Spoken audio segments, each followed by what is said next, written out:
Hi guys, so for today's video I thought I'd discuss all about apprenticeships and stuff. I do have a PowerPoint next to me, so if I'm looking that way, that is why, but I put the bullet points on there because there was quite a lot and I didn't want to look at my phone all the time. So yeah, so first I'm going to give you like a brief overview of what an apprenticeship is, and then so I'm going to go into the good things and the bad things, and then I've only been on one apprenticeship and it's this one. I've been there for 8 months. February, March, April, May, June. Yeah, well, 9 months. So I'm coming to the end, but I wanted to put this video out, and yeah, I'm wearing a top, a promise. Wait. I'm trying to like get it so I'm in shot, but you also get to have quick clothes on. So yeah, let's just jump into the video. Also, I've done this bun, it's only about 20 minutes to do this one. So what you do in an apprenticeship is you get a set amount of units that you have to complete. I got 1, 2, 3, 4, 5, 6, 7, 8, 9, 10, 11. I got 15. I said I put 12. I guessed it was 12, but it's 15.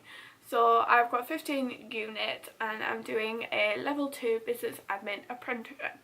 So the units are communicating in a business environment, principles of providing admin services, principles of business documents, production and information management, understanding employer organisations, manage personal performance and development, developing working relationships with colleagues, which is a really important one, produce business documents, store and retrieve information, handle mail, use and maintain office equipment, employee rights and responsibilities, health and safety in a business environment, using email, principles of customer relation and principles of equality and diversity in a workplace. So they're the ones that I've got. So also in an apprenticeship, you generally work 7.5 hours a day, at least 5 times a week that I know of. So obviously mine starts at 8:30 and ends at 4:30. And you generally, most apprenticeships are, you go to college once a week, once every 2 weeks, but mine I've been twice in the past 9 months, so yeah, it all depends. I'm going back at the end of the year, but that shouldn't be a big difference, but yeah, it depends. So the good things about an apprenticeship is you don't just have a job, you're learning as well, you're always in a working environment, and you get a very useful qualification, and you are guaranteed to get a rise in your wage at the end of an apprenticeship.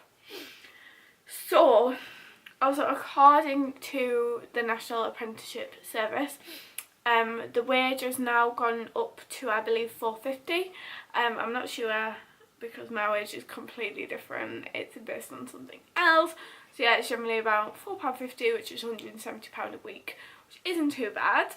So you practice experience, you gain new opportunities and valuable practice in experience in your chosen field. So you can do business admin, customer service, you can do a range of stuff. You gain experience while working towards your qualification, which allows you to build up a respectful CV and ensures that you're learning what's relevant towards your career. So I don't know about most people, but I've found it really difficult to try and get a job. So having an apprenticeship where I'm at college and then having a job is really helpful, and being on that apprenticeship is gaining you more skills, which is great. Sorry. So you earn while you learn, which is great. And you get motivated because you know you're being paid money, so you're like, well, I better get this done because I'm earning money for it. And if you don't want to go to university, it is another option. You don't have to go a full-time job. You can still be learning, but not going to university if you're not into that type of thing. Oh, apparently the current national minimum wage for an apprentice under 19 is £2.65. I think where I got this in from is wrong, because last time I checked it was £350, so yes. So there's no debt, so obviously at college you get student debt, but you don't necessarily have to pay the full thing back. But for an apprenticeship you don't have to pay any, you are getting paid to work. So you learn on the job, and it brings your knowledge and skills and gains your qualification, and you earn money at the same time. And you're working towards a work-based qualification such as a National Vocational Qualification, which is an NVQ, which is recognised by employers all over the country. So bad things are about an apprenticeship. If you're doing the same thing continuously, it can get a bit boring, depending on who you are. It is a normal thing. You may spend a different amount of time, so that you may be disappointed. You may think, well, I'm at college once a week, and you're prepared to be at college once a week, but actually you might not be. So yeah, your situation depends on your employer. So if your employer needs you there because you're going through like a peak time where loads of customers will be there and they need your service, then they might say, oh, go there for a week, or go to your college for 2 weeks and then come back. Not all places you get weekend and bank holidays off, so you might have to work through them. Some different like areas of work you can't get through an apprenticeship, like certain careers you can't get through an apprenticeship, and you don't get the university experience. Not like I know, because I haven't gone to university, but you probably don't get the same experience. You don't get to live independently because you only earn £3.50 an hour plus, and you have the responsibility to show up to work, to do your job. It's up to people chasing after you, and it could make you feel overwhelmed, and as your employers have deadlines to meet and clients to please, and it can be a steep learning curve, and you need to take it seriously just like everything else. So on my apprenticeship, obviously I'm doing 15 units, 5 are, I think it's compulsory, and then there's the rest. So I have to do that. I'm at college every week, every single day pretty much. You do get a certain amount of annual leave. I don't quite know how many hours you get, but you do get a certain amount of annual leave, and it depends on who comes first. So if there is multiple people working in your business, you might not be able to have a certain day off, which could be a pain. So yeah, you need to take that into consideration. So if you have booked a holiday, maybe it might not have been the best time, but maybe you can talk to your employee and be like, oh, I've sort of booked this off, can I have it off? And yeah, tackle it with them. So on my apprenticeship, I have learned how to process different applications for customers, and like answering phones and doing different processes that are needed for the company to carry on go. I've also passed my ICT, not GCSE, functional skills, which go towards my qualification, which is very good. So I've learned loads of new IT skills, but I knew most of them before. So each unit you learn something new.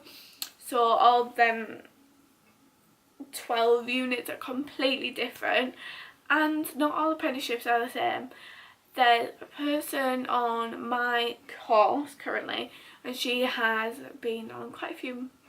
She was on an apprenticeship with E, and every second Thursday, so after every 2 weeks, the second week of the Thursday, she was in college and she worked every single day of the week. So when she actually took a week off, she actually took 7 days off, which can be a bit confusing, but obviously I got bank holidays and then annual leave, and also I can take flexi as well, which is really good. and it gives you new skills and experience, gives you a new skills and experience that you might not have got. It also gets you into the door, so you can also, it's like them be like, oh yeah, an apprenticeship, we want people to learn skills, we want people to be educated, we need more people, let's get apprentices. Yes, it is a cheaper wage, which will help us and be able to build up the wage, but get your foot in the door, it's great. So yeah, I'm just gonna have like a general chit chat of what I thought. So I'd finished my 2, because I did level 3 business, but I did a diploma and then an extended diploma, which was the second year. So I did that, and what else? And I knew I didn't want to go to uni. I wasn't remotely interested. I didn't really want to, and I couldn't find a job. So I went to my mum, you know what, I'm just gonna go for an apprenticeship, like to see if I can get one. I wasn't having any luck, so I had to do a bookkeeping class and then I managed to get on this apprenticeship. But so far it's been really good. There is loads of things I've learned, loads of different key skills that I've learned. I've got my foot in the door, so I spend a couple of years there and then go somewhere else. And also, business admin is like the less posher thing for a civil servant. So one day I could just like show up and be like, I'm a civil servant, which is great. So yeah, I could make my way up to a civil servant. My sister is also doing the same apprenticeship. She's working in different areas of the same business, which is nice because then I can help her and her team. But yeah, it is a big learning curve. My apprenticeship is a year, but it could be 18 months, it could be 2 years, it could be 3 years, it all depends. And also, if the company or something don't feel, that's the wrong word, if you are not going against their I was going to say wishes, not wishes. If you're not doing some of the processes right, or for example if you get like a load of DPAs, like 8 in a month or something, they can then put you to the side and go, you've got one last chance and then you're out. So that is another thing. But yeah, I'm going to end this video now. I'm going to edit my yarn now. But yeah, hopefully you guys have enjoyed this video, and if you're thinking about an apprenticeship, I'm hoping I've helped you with that decision. But there are loads of websites where you can find out information about them, or if you have any questions, leave them in the comments below. And yeah, I'll see you guys soon. Bye.